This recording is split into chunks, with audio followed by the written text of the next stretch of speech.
Welcome to the 74th installment of Ear to the Ground, the Land Stewardship Project's audio podcast on family farming, sustainable agriculture, local food systems, and local democracy. I'm Brian DeVore, editor of the Land Stewardship Letter. Jody Linz grew up on a farm and always had an itch to get back to the land producing food. Her husband Mike, on the other hand, had next to no interest in farming. In fact, he was pretty upset in 2006 when he discovered that Jody had signed the couple up to take the Land Stewardship Project's Farm Beginnings course. I didn't want to be in there with a bunch of tree-hugging hippie freaks, Mike told me one recent afternoon. Well, Jody and Mike now have 3 years of community-supported agriculture under their belt. This is a type of farming where eaters buy a share in an operation and in return get a weekly delivery of naturally raised produce throughout the growing season. CSA farming is not like raising corn or soybeans. It's the kind of endeavor where you not only have to raise the food, but become the face behind the food for the people who consume it. The Linzes have purchased a former dairy farm near the western Wisconsin community of Star Prairie, established a walk-in cooler in the garage for vegetables, and are planning on using the ruins of a dairy barn as a basis for a new greenhouse. Even Mike is ready to admit that he's a full-fledged farmer now. What happened? He says he was impressed with Farm Beginnings' emphasis on sound business planning, profitability, and the kind of goal setting it takes to create a sustainable food production business.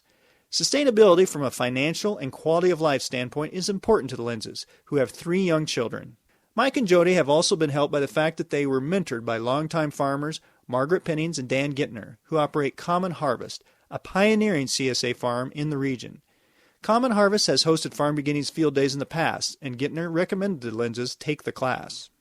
Before taking the class, the Linzes didn't know what farming enterprise they wanted to pursue. But they had always had a big garden, and the class helped the couple decide if CSA farming was a good fit for them. For one thing, it appeared easier to work with on a trial basis than, say, raising livestock. Since graduating from Farm Beginnings, they've dipped their toes into the CSA farming system gradually. While still living in town during the summer of 2007, they plowed up their own yard as well as a neighbor's and sold 10 shares in their trial CSA for $100 apiece. That went well, so they bought the former dairy farm. During the summer of 2008, they doubled their CSA share offering and expanded their plantings. During the 3rd season of CSA farming, the Linzes' Threshing Table Farm had 40 members, and they plan on expanding to 100 eventually. Mike and Jody recently talked to me about how Farm Beginnings helped Mike get over his desire to avoid farming at all costs, while providing Jody a dose of practical knowledge so that she didn't let her passion to farm get them in over their heads.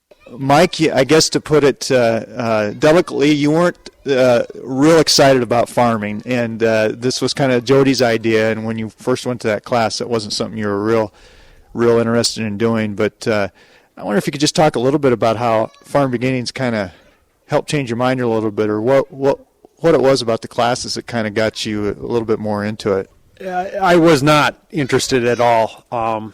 Went kicking and screaming. Sat in the first class, and the person that was talking about sustainability, about profitability and everything, and being able to grow your family, and have a lifestyle that was suitable. And that spoke to me. It was the path I was looking for, and it was just a direction that I needed. Took me hook, line, and sinker right there, and I've been running full speed ever since. Yeah. Love it. And did you feel like there was other people in the class that were kind of that passion came through with the other students in the class too? I think so. I can't speak for them, but I believe it took other people too. The class is a phenomenal and wonderful thing for people to do. Hopefully find a direction, or at least inform them about what they may want to do with their lives. Well, one thing, Jody, you were talking about was you had grew up farming, and you had left the farm and had kind of done some other things, done some teaching, but then you got kind of that bug had bit you again. And so you were looking for any way you could to maybe get back into the farm, and saw Farm Beginnings as maybe a way to. You felt like you had to do something. You weren't quite sure if you were going to go into farming. I don't know if you could just talk a little bit about that, kind of what you were thinking. Sure. I had for about 6 years almost obsessed about wanting to farm, but not really. I didn't have any way in to farming. I didn't know how to acquire land, how to go about it, and my husband at that time was not a partner in that idea. So taking Farm Beginnings was really a way for us to see if farming was even a viable option for us.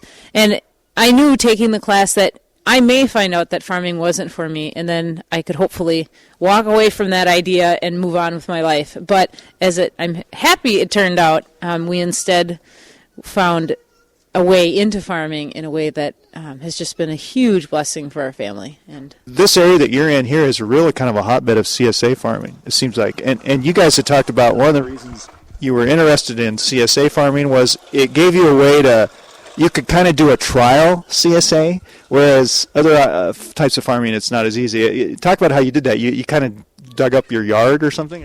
Yeah, while we were taking the class and during the same time we were working in the mentorship, we were living in town, had a small lot, and we had a garden, and we made it a little bigger. We used a neighbor's yard, or their garden, and then a friend's yard outside of town.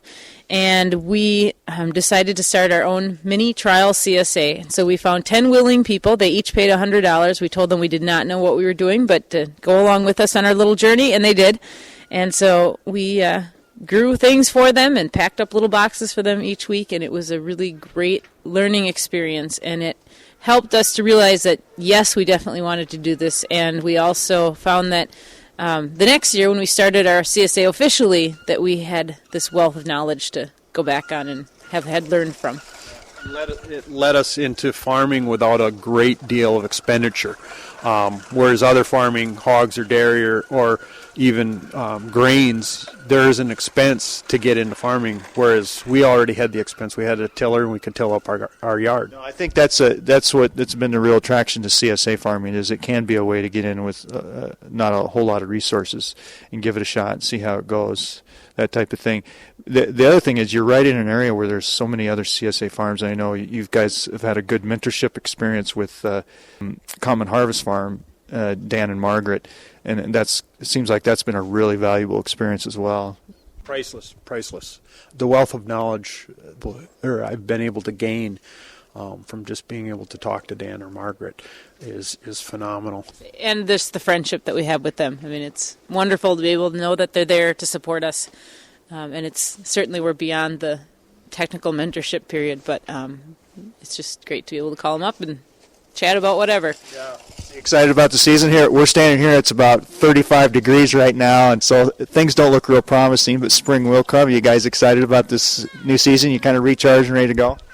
Yeah, we're definitely ready to go. Got stuff growing and itching to get out in some warm dirt. Yeah. It's time to get back outside. I'm ready for the sunrises again, so it's ready to go. Can't wait.